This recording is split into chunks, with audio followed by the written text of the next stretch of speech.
Pemuda. Proklamasi ternyata didahului oleh perdebatan hebat antara golongan pemuda dengan golongan tua, baik golongan tua maupun golongan muda. Sesungguhnya sama-sama menginginkan secepatnya dilakukan proklamasi kemerdekaan dalam suasana kekosongan kekuasaan dari tangan pemerintahan Jepang. Hanya saja mengenai cara melaksanakan proklamasi itu terdapat perbedaan pendapat. Golongan tua sesuai dengan perhitungan politiknya berpendapat bahwa Indonesia dapat merdeka tanpa pertumpahan darah jika tetap bekerjasama dengan Jepang. Karena itu, untuk memproklamasikan kemerdekaan diperlukan suatu revolusi yang terorganisir Soekarno dan Hatta. Dua tokoh golongan tua bermaksud membicarakan pelaksanaan proklamasi kemerdekaan dalam rapat panitia persiapan kemerdekaan Indonesia (PPKI). Dengan cara itu, pelaksanaan proklamasi kemerdekaan tidak menyimpang dari ketentuan pemerintahan Jepang. Sikap inilah yang tidak disetujui oleh golongan pemuda. Mereka menganggap bahwa PPKI adalah badan buatan Jepang. Sebaliknya, golongan pemuda menghendaki terlaksananya proklamasi kemerdekaan itu dengan kekuatan sendiri, lepas sama sekali dari campur tangan pemerintahan Jepang. Perbedaan pendapat ini mengakibatkan penekanan golongan pemuda kepada golongan tua yang mendorong mereka melakukan aksi penculikan terhadap diri Soekarno Hatta. Lihat Marwati The Joint Voice Ponegoro. Tanggal 15 Agustus 1945, kira-kira pukul 22.00 di Jalan Pengasaan Timur nomor 56 Jakarta, tempat kediaman Bung Karno, berlangsung perdebatan serius antara sekelompok pemuda dengan Bung Karno mengenai proklamasi kemerdekaan sebagaimana dilukiskan Lasmijah Hadi Ahmad Soebarjo.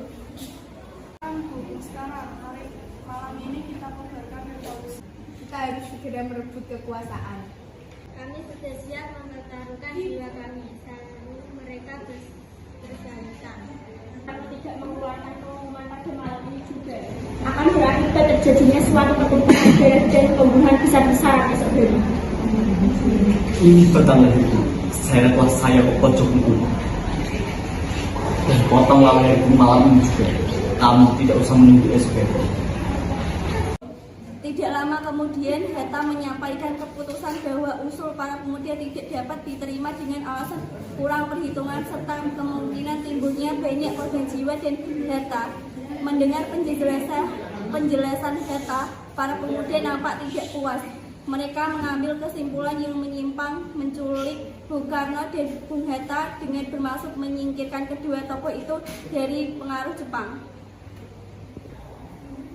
Sekarang apa yang kita harus lakukan? Begini saja, Soekarno dan Hatta kita asingkan saja keluar Jakarta untuk menjauhkan mereka dari pengaruh Jepang.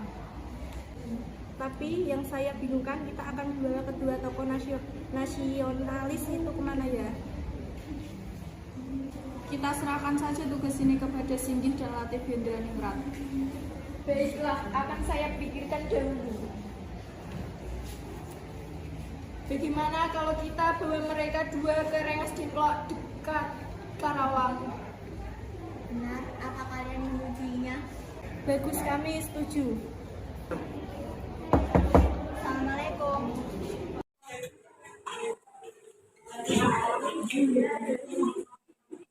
Maaf, kami tidak bermaksud mengganggu, tapi ada hal yang harus kami bicarakan dengan Soekarno.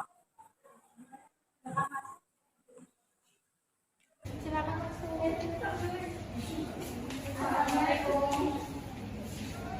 Waalaikumsalam. Katanya kalian ingin membicarakan hal penting dengan saya. Memangnya hal penting apa? Sebelumnya kami meminta maaf, kami kemari karena mendapatkan tugas untuk membawa Soekarno dan Bung Hatta ke Karawang. Memang kenapa kami harus pergi keluar kota? Untuk menghindari dari pengaruh Jepang. Sekarang Tuan bukan waktunya untuk berdebat, cepat ikut kami. Mereka meninggalkan rumah Soekarno dan menuju Rengas Dengklok di Karawang. Di sana Soekarno dan Bung Hatta terus didesak oleh pemuda, namun ternyata mereka berdua sangat keras kepala dengan keyakinan mereka. Soekarno, tunggu apa lagi? Inilah waktu yang tepat bagi kita semua memproklamasikan kemerdekaan Indonesia. Iya, sebaiknya belum setuju usul kami ini. Maaf, tapi saya tidak bisa. Bung Karno marah dan kecewa, terutama karena para pemuda tidak mau mendengarkannya. Pertimbangannya yang sehat, mereka menganggap perbuatannya itu sebagai tindakan patriotik. Namun, melihat keadaan dan situasi yang panas, Bung Karno Revolusi berada di tangan kami sekarang, dan kami memerintahkan Bu, kalau Bu tidak memulai revolusi malam ini, Lalu apa? mengapa justru diambil tanggal 17? Kenapa tidak sekarang? Atau tanggal 16? Saya seorang yang percaya pada misi. Saya tidak dapat menerangkan dengan pertimbangan akal mengapa tanggal 17 lebih memberi harapan kepadaku. Akan tetapi, saya merasakan di dalam kalbuku bahwa saat itu adalah saat yang baik. Angka 17, angka yang suci. Sementara itu, di Jakarta, antara Mr. Ahmad Soeberjo dari golongan tua dengan Wikana dari golongan muda membicarakan kemerdekaan yang harus dilaksanakan di Jakarta. Laksamana Tadasi Maida bersedia untuk menjamin keselamatan mereka selama berada di rumahnya.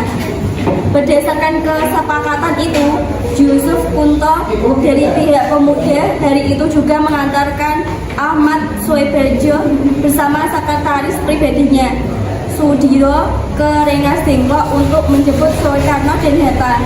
Rombongan penjemputan tiba di Rengas Dengklok sekitar pukul 17.00. Ahmad Soeberjo memberikan jaminan bahwa proklamasi kemerdekaan akan diumumkan pada tanggal 17 Agustus 1945. Selambat-lambatnya pukul 12.00 dengan jaminan itu Komandan Kompi Peta setempat Cudonco Suebino bersedia melepaskan Soekarno dan Bung Hatta kembali ke Jakarta. Marwati Joinget Poes Ponegoro.